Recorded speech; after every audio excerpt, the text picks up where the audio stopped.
gusto para mí compartir con ustedes la palabra de Dios hoy día. Y tal como dijo Nico, hoy día terminamos la serie Más dulce que la miel, haciendo referencia de que la palabra de Dios es más dulce que la miel. Y antes de partir yo quiero agradecer a los hermanos que con valentía se tiraron a predicar en el mes de febrero, de verdad. Ha sido lindo escucharlo y espero volver a escucharlo. Espero volver a escucharlo durante el año, quién sabe. Así que una gracias para estos hermanos. Y el texto que quiero compartir hoy, el texto que quiero compartir hoy, tal como le dio Foncho, se encuentra en el libro de Isaías. Y me gusta el libro de Isaías porque, a pesar de haber sido escrito a casi 2700 años atrás, el contexto que vive Isaías de alguna manera es parecido al nuestro. Déjame leerte algunos datos que pueden llamarte la atención. Una investigación hecha por Forbes Chile devela que el 2024 Chile era el país con mejor índice de desarrollo humano de Latinoamérica. Y eso se traducía, por ejemplo, en una mayor esperanza de vida, mayor ingreso económico y mayor nivel educativo por persona en comparación a nuestros vecinos. Asimismo, en el año 2025, en el índice global de innovación, Chile ocupó el primer puesto en Latinoamérica, siendo el país con mejor infraestructura, investigación y desarrollo tecnológico. Pero déjame leerte otra estadística, que quizá te sorprenda, pero no sé si para bien exactamente. En el censo que se realizó el año 2024 revela que Chile, en comparación a nuestros vecinos latinos, es el país con el mayor porcentaje de personas que se consideran no religiosas. Más exactamente, 1 en cada 4. Casi 10% más que hace 10 años atrás. Y ojo, ni siquiera estamos hablando de las personas que se declararon religiosas, pero que se consideran no practicantes. Y mientras que en Chile el porcentaje de evangélicos, por ejemplo, no sube los 16%, en países como Brasil o incluso países en Centroamérica, el porcentaje llega a ser al 25 o el 30% y subiendo rápidamente. Y es extraño porque, por un lado, somos un país próspero, socialmente, financieramente, pero por otro lado, el país más indiferente en nuestros vecinos hacia el Evangelio. Mientras que en otros continentes, por ejemplo en Asia, donde la iglesia no tiene lucas y además es perseguida, la iglesia está creciendo a una velocidad exponencial. Todo parece indicar de que no necesariamente el tener oportunidades para la misión nos lleva a la misión. El tener recursos nos lleva a usarlos para la misión. El tener comodidades o tranquilidad para predicar el Evangelio no necesariamente nos lleva a hacerlo. Entonces la pregunta que quiero ver con ustedes hoy día con el pasaje de Isaías es: ¿qué necesita experimentar la iglesia para movilizarse a la misión? En este pasaje vamos a ver que la iglesia necesita experimentar un encuentro transformador con la gloria de Dios, con la gracia de Dios y con el llamado de Dios. Un encuentro transformador con la gloria de Dios, la gracia de Dios y el llamado de Dios. Pero antes oremos. Señor, te pedimos que nos acompañes en esta mañana al estar frente a tu palabra. Háblanos, Espíritu Santo. Queremos escucharte. Queremos ser movidos, Padre, a la proclamación del Evangelio donde quiera que vayamos. Enciende nuestros corazones. Enciende nuestra urgencia. Y muéstranos, Padre, cómo tu gloria, tu gracia y tu llamado nos llevan a eso. En tu nombre, Amén. No sé si alguna vez has leído alguno de los profetas. Yo confieso que fue lo último que leí antes de leer toda la Biblia. Terminé leyendo Malaquías y eso fue, ahí terminé de leer la Biblia completa. Porque muchas veces, sí o no, que el mensaje de los profetas parece un poco lejano. Inclusive, el año pasado, hace ya 2 años atrás, hicimos una serie sobre los profetas. No sé si se acuerdan los que tuvieron acá. Pero como un libro como Isaías, por ejemplo, que habla gran parte del libro sobre el juicio de Dios, te puede animar en tu lunes en la mañana. Más aún, ¿qué puede enseñar Isaías acerca de la misión? Y eso es lo que vamos a hablar hoy día. Quizá tú estás pensando, quizá hubiese sido mejor elegir la Gran Comisión, Hechos, las cartas de Pablo para hablar de las misiones. Pero en realidad los profetas compartían una labor que tú y yo compartimos también hoy día, en cierta manera. Llamar a las personas que no conocen al Señor al arrepentimiento y a poner su esperanza en el Evangelio. Ellos compartían esa misma vocación. Y es curioso porque Isaías, al contrario de otros profetas como Jeremías, por ejemplo, profetiza en un periodo donde 3 de 4 reyes fueron aparentemente buenos. Incluso Usías, que es el rey que se menciona en el texto, Crónicas 26 dice que el país estaba experimentando un crecimiento económico, militar, tecnológico en gran escala. Había estabilidad política, bolsa de valores en alza, tanques y drones militares de última generación, celulares con IA. O sea, era un país próspero, pero lejos del Señor. ¿Te suena familiar? Y es en ese contexto que Isaías tiene un encuentro transformador con Dios y es enviado a llamar al pueblo al arrepentimiento y a confiar en el Dios verdadero. Fíjate cómo empieza el verso 1. En el año que murió el rey Usías. Ese mismo Usías, que hace segundos atrás le dije que había traído prosperidad material, económica, social. Y ahora queda esa incertidumbre dentro del pueblo. ¿Quién será el próximo gobernante de Israel?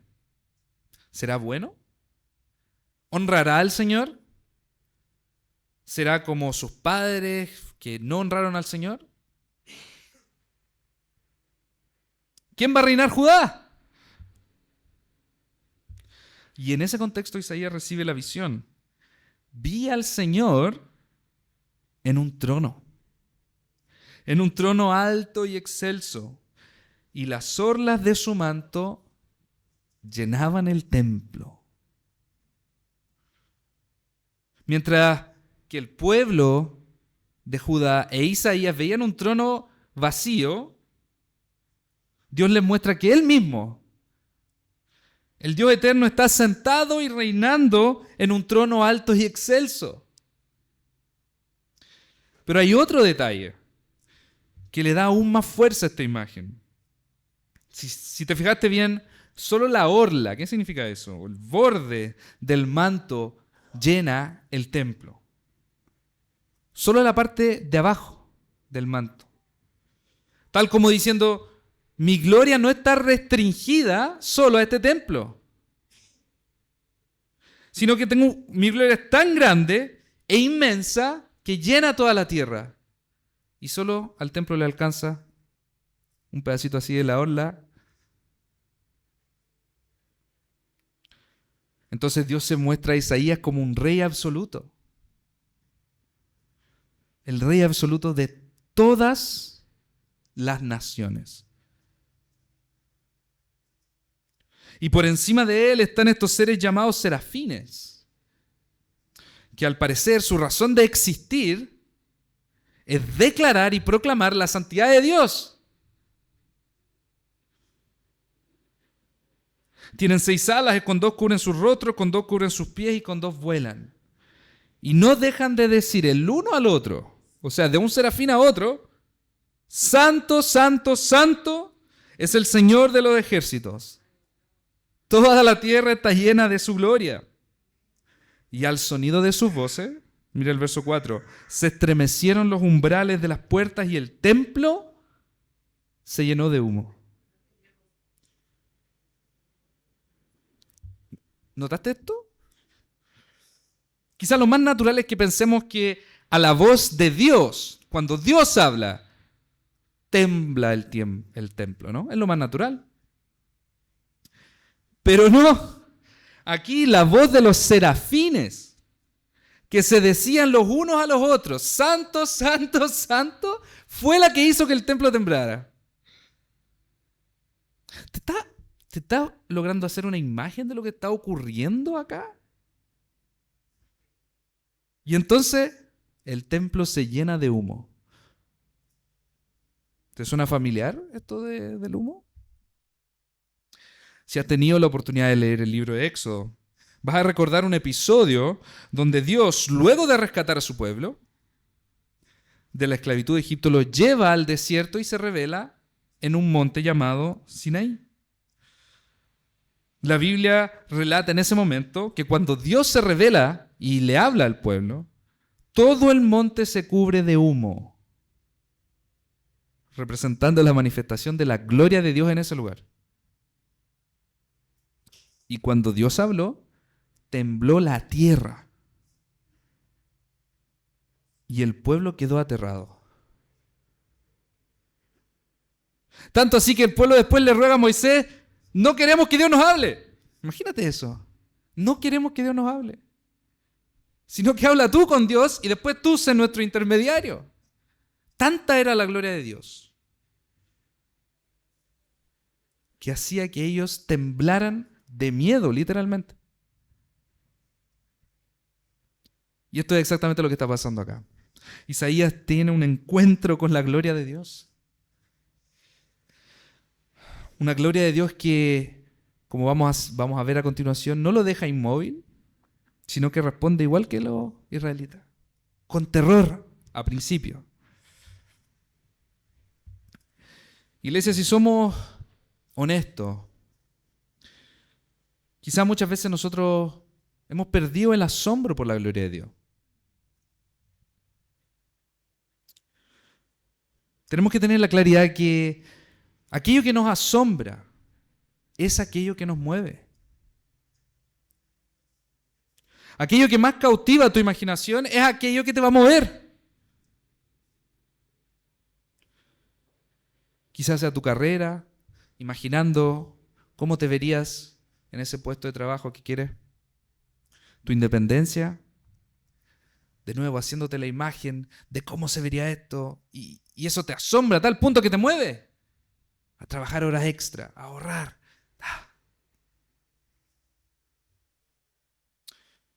Quizás estamos demasiado asombrados con nuestra propia gloria. O quizá es al revés. Estamos demasiado asombrados con las glorias de este mundo y de esta vida. Con seguir decorando y armando nuestra casita, y ahí estamos asombrados con eso. Con seguir ahorrando, con seguir viajando.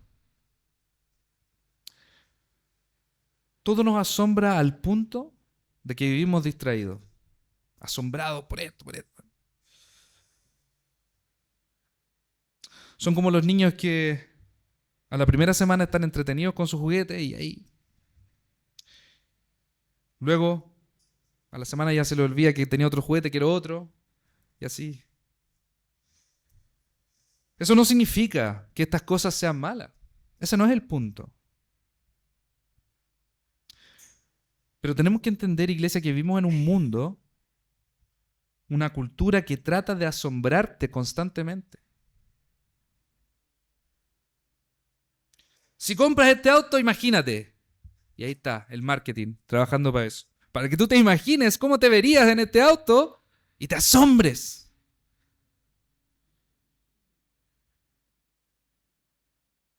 Hay un famoso autor, C.S. Lewis, tiene una cita muy famosa, probablemente ya la escucharon. Dice, somos criaturas a medias, jugando con la bebida, el sexo y la ambición, cuando se nos ofrece un gozo infinito. Como un niño ignorante que quiere seguir haciendo pasteles de barro en un barrio pobre, porque no puede imaginarse lo que significa la oferta de unas vacaciones en el mar. Nos conformamos, o en este caso nos asombramos, con demasiado poco. Y quizás lo que necesitamos, queridos, para volver a proclamar el Evangelio, es volver a asombrarnos con la gloria de Dios. Volver a ver al Señor en un trono alto y sublime.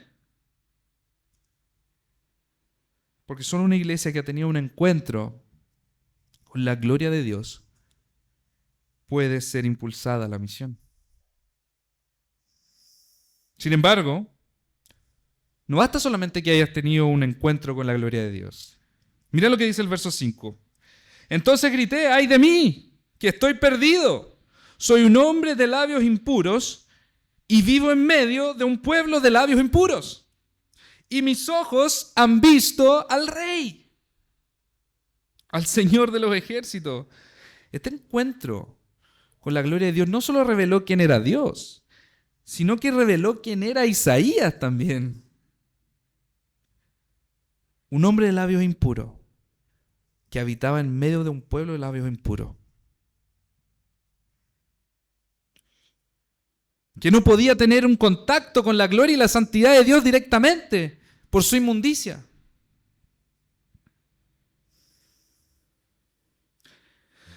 Y de nuevo, si ustedes han leído el Antiguo Testamento, saben que este probablemente es el final de Isaías. Aquí es desintegrado, muere. Porque muchas veces el contacto con la gloria de Dios significaba que esa persona iba a morir ahí. Literalmente morir. Literalmente. Hay un famoso episodio donde Dios le llama al pueblo a que lleve la arca del pacto con unas varillas, así como una especie de camilla, a pie. Y el rey David, con una buena intención, lo coloca en una carreta empujada por unos bueyes. Para hacer el trabajo un poco más fácil, ¿no? Entendible de alguna forma. Resulta que los bueyes tropiezan y la arca parece que se va a caer. Y el siervo de David, Usa, agarra el arca con la intención de evitar de que el arca cayera al suelo. Y ahí mismo Dios dice que Dios lo enfermó de muerte y murió ahí. Pero era para que no se cayera. Era una buena intención. Sin embargo, Usa pensó que era más sucio, más inmundo el suelo que él mismo.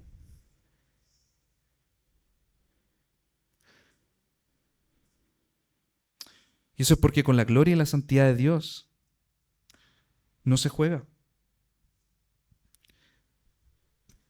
Pero si entonces vemos que Isaías ya estaba declarado a muerte en ese momento, ocurre algo en el verso 6. Mira lo que dice.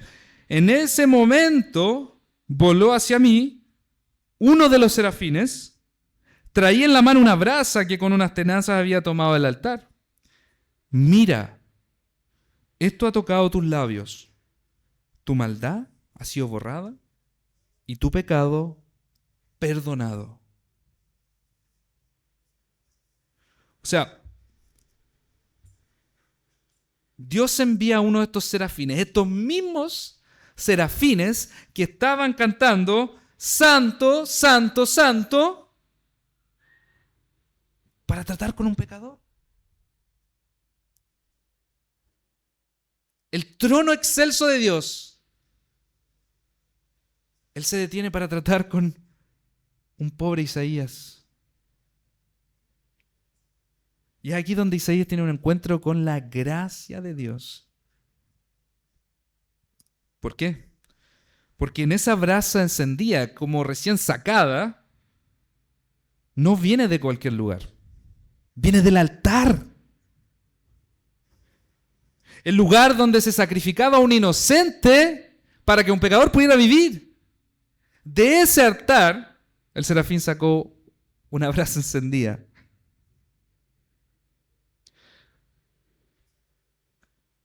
Y por medio de ese sacrificio, aquello que hacía inmundo a Isaías, su pecado, su maldad, fue perdonado. Iglesia, si el primer obstáculo es haber perdido el asombro por la gloria de Dios, el segundo es no haber tenido un encuentro con la gracia de Dios. Tal vez en el fondo todavía estamos intentando demostrar que somos suficientes. Esperamos estar más preparados, más ordenados, más maduros, más seguros en nuestras capacidades para recién entonces hablar del Evangelio.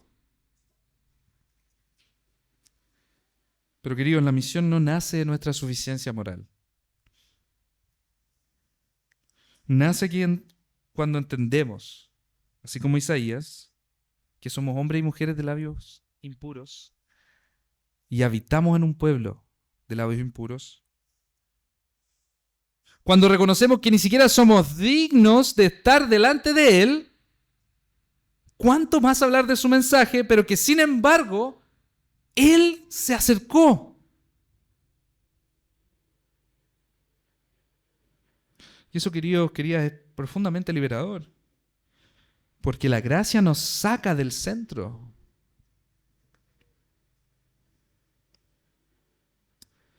Nos libera de tener que probar algo.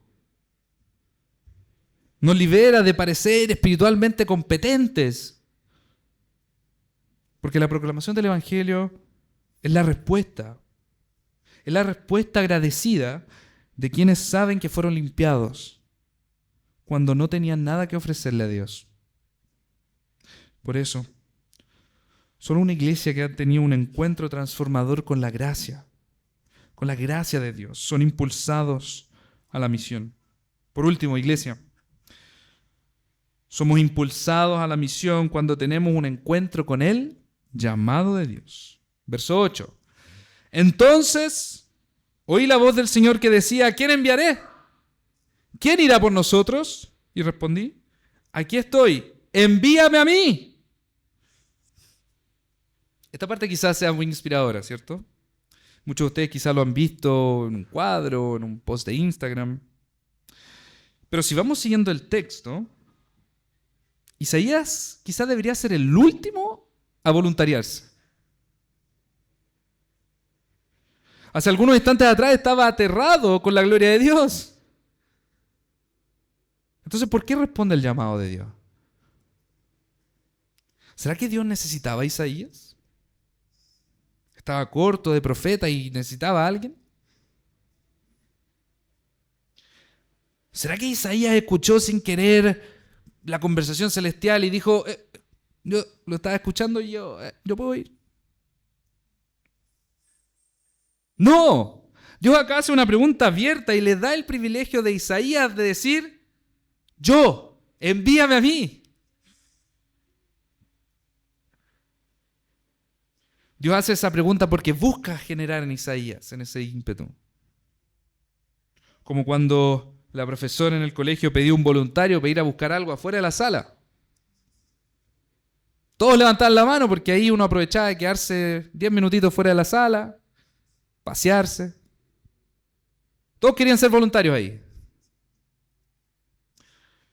Con la gran diferencia de que Isaías no sabía de antemano lo que iba a anunciar, ni la recompensa que iba a tener. De hecho, si tú sigues leyendo del 9 en adelante, vas a ver que la tarea de Isaías era anunciar un mensaje que no iban a escuchar. Que el pueblo iba a ser oído sordo. El punto, querido, que quiero llamar tu atención, el ímpetu de Isaías no nació del carácter del mensaje, ni de la recompensa. Isaías se fijó en quién, de parte de quién venía ese mensaje, ese encargo. Eso impulsó a Isaías. El hecho de que Dios, el Dios eterno, le había encargado algo. Isaías tuvo un encuentro con el llamado de Dios. Querido, muchas veces no es que no queramos responder al llamado de Dios. El problema es que queremos hacerlo quizás bajo nuestras condiciones.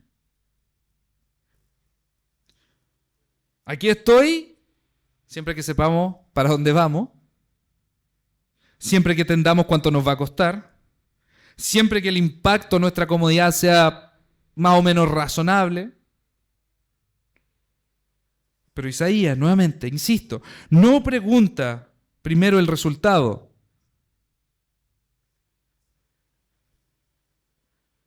Sino que se enfoca en quién. ¿Quién está haciendo este llamado?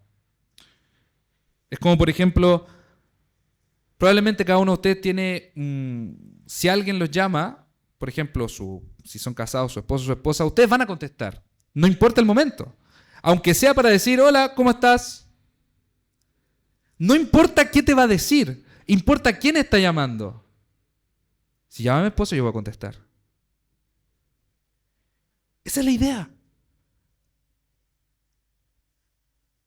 ¿Y qué mejor momento en el año para recordar esto que el 1 de marzo? Previo al famoso super lunes.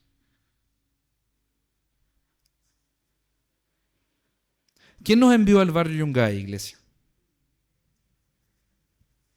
¿Quién te envió a ti a vivir donde vives? ¿Quién fue el que te envió a la empresa que tú trabajas? ¿Quién fue el que te envió a tu familia y a tus familiares? ¿Quién fue?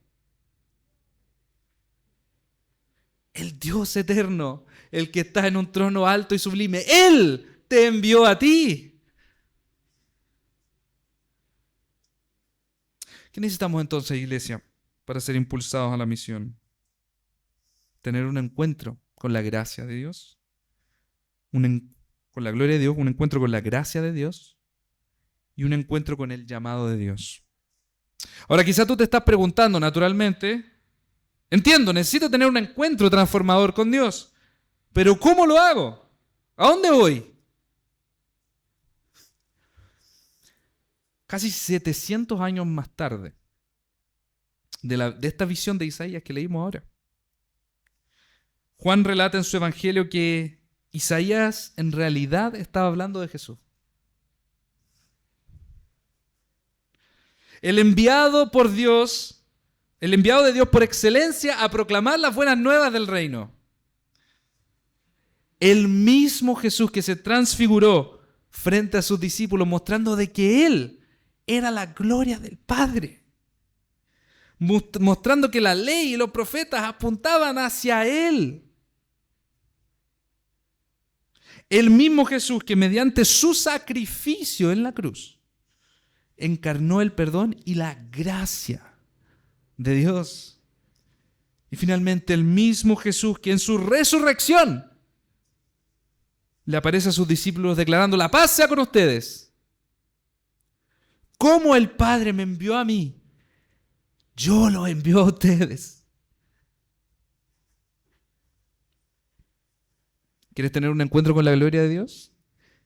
Mira a Jesús. ¿Quieres tener un encuentro con la gracia de Dios? Mira a Jesús. ¿Quieres tener un encuentro con el llamado de Dios? Mira a Jesús. Él es el que te comisiona. Te da el Espíritu Santo, el Dios con nosotros, para declarar en todo lugar las buenas nuevas del Evangelio. Oremos, querido. Padre, anímanos en este comienzo de marzo a vernos a nosotros mismos como enviados a proclamar las buenas nuevas del Evangelio a donde quiera que vayamos y vivamos. Permítenos, Padre, ver tu gloria a través de Jesús. Permítenos disfrutar de tu gracia a través de Jesús. Y permítenos ser enviados con el Espíritu Santo. El mismo Espíritu capacitó a Jesús. Anímanos, Padre, y transforma tu iglesia en una iglesia que piensa en proclamar el Evangelio donde quiera que vaya. En tu nombre. Amén.